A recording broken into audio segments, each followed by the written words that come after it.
I'm Steve Johnson, News Director of theDove TV. Watch more videos from the Dove Newsroom at thedove.us.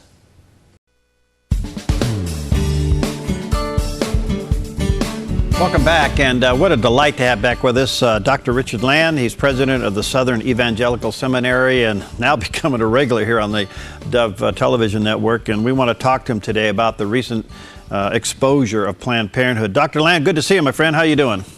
Well, it's good to see you. I wish you could be under more pleasant circumstances. Yes, sir. I have never been more repulsed. I think we've all known and supposed that this kind of activity was going on within Planned Parenthood. But my friend, doesn't this provide the opportunity for us to repeal Roe versus Wade?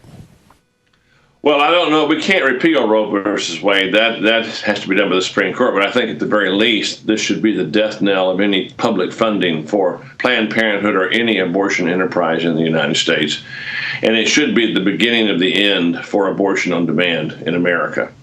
This shows the ugly, savage, barbaric underbelly of the abortion industry, and it shows the extent to which their moral compass has been totally demagnetized. I mean, to me, the selling of the body parts is horrific, but it pales in comparison to the casual and completely emotionless nature with which these two doctors, women.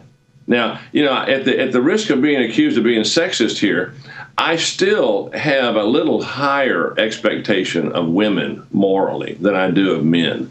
These are mothers or potential mothers just casually talking about dismembering our smallest human beings in order to harvest their body parts. It's just barbaric, savage, and grotesque and ghoulish. You know, they don't want us to use ultrasound to see if a woman is pregnant, but they use ultrasound to see the condition of the baby so that they can harvest the parts. How hypocritical is that? Well, there's not any part of the abortion industry that's not hypocritical. You know, I mean, they call it pro-choice, but there's no choice for the baby. The one person who dies has no choice in the matter. They're an utter and complete victim. They are.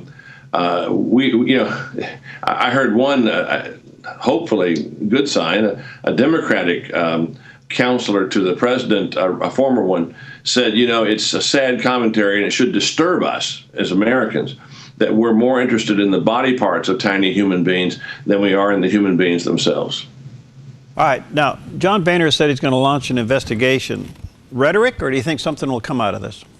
No, I think, frankly, first of all, I think that either now or after the 2016 election, you will see the defunding of Planned Parenthood, at the very least. This question is going to be asked of every Democratic candidate for office, not just president, but senator, governor, congressman, state senator. How do you feel about Planned Parenthood? Do you think what Planned Parenthood is doing is okay? Do you think that federal and state money should be going to Planned Parenthood? Well, it's going to put them in a box. And do you take contributions from Planned Parenthood? That's the other question. Are you getting contributions from Planned Parenthood, and why haven't you returned them? Yeah, wow, good stuff. We'll have to just wait and see. Dr. Land, let me tug on your pastoral heart just for a moment. Yes. Do you think this will finally resonate among pastors to say something from the American pulpits? I mean, this goes to the core of creation. This is, of all the things God created, it was the human being that he created in his likeness and his image. I mean, if there's ever an opportunity for the American church to stand up what would be perceived as a political issue, but really as a spiritual issue, this would be it. Yeah, this is a basic moral issue. This is a basic moral issue of right and wrong. I would say that for the pastors whose moral compass has not been completely demagnetized by moral relativity, yes, it will. If they haven't been galvanized, they will be galvanized, and so will their parishioners. I believe that this has the potential to be the Uncle Tom's Cabin of the abortion industry. As you know, Harriet Beecher Stowe wrote a book called Uncle Tom's Cabin that Abraham Lincoln widely credited with electing him and starting the Civil War, because it put a human face on the horrors and the abuses and the savagery of slavery. These videos, and there are more coming, I understand, these videos provide the human face, the ugly, vicious, nasty, ghoulish human face of the abortion industry. And I think that a significant portion of the American people are going to be sufficiently repulsed by it that there are going to be significantly increased restrictions on abortion, because they're going to vote for people who will enforce those restrictions and vote against people who won't. All right. So if you're a lawyer for Planned Parenthood, how in the world do you spin this one? You don't. All you can do is go into damage control. You can call in every favor that you have from your millions of dollars of contributions. You ask senators who are not up for re-election in 2016 to come out and support you. You do everything you can to get Hillary Clinton to come out and support you. You do everything you can to get Barack Obama to come out and support you. You call in your chits. You call in your IOUs from your millions and millions of dollars of contributions and try to minimize the damage. You call in your favors with the media to try to minimize the damage. To the New York Times, for instance, today had a front page article attacking the method by which, the surreptitious and dishonest method by which these videos were obtained, rather than the content of the videos. That's called, when you can't win the argument, shoot the messenger. The cavalier attitude, as you mentioned before, of both these doctors sitting there eating a salad, sipping red wine, and selling body parts. I mean, we're so desensitized. It's a level, I still can't get my head around it. I just can't get my head around it. Well, you know what it reminds me of? It reminds me of interviews that I've seen with convicted Nazi war criminals who just seem to have absolutely no moral revulsion to what they had done. They talked about the gas chambers matter-of-factly. They talked about genocide and horrible brutalities just as matter-of-factly as you and I would talk about painting a fence. Dr. Land, isn't this equivalent evil to ISIS, cutting off people's heads? Yes, of course it is. Of course it is.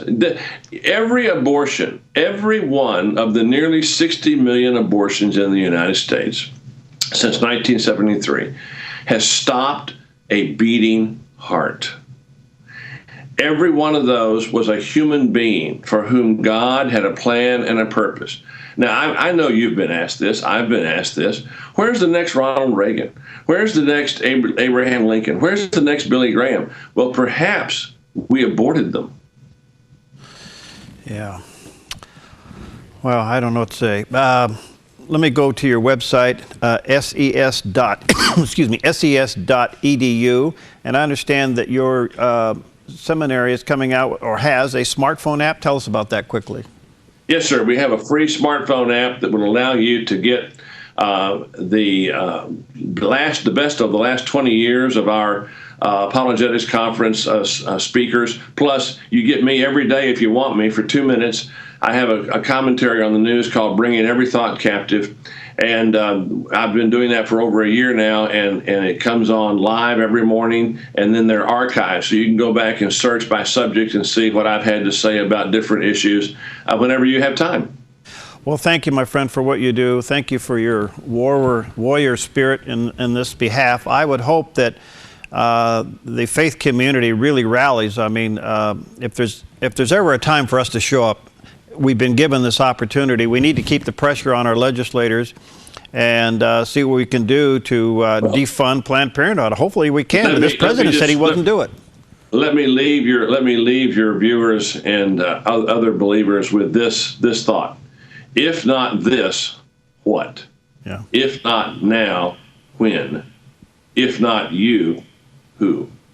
Thank you, Dr. Lamb. Thank you. God bless you. We'll be right back.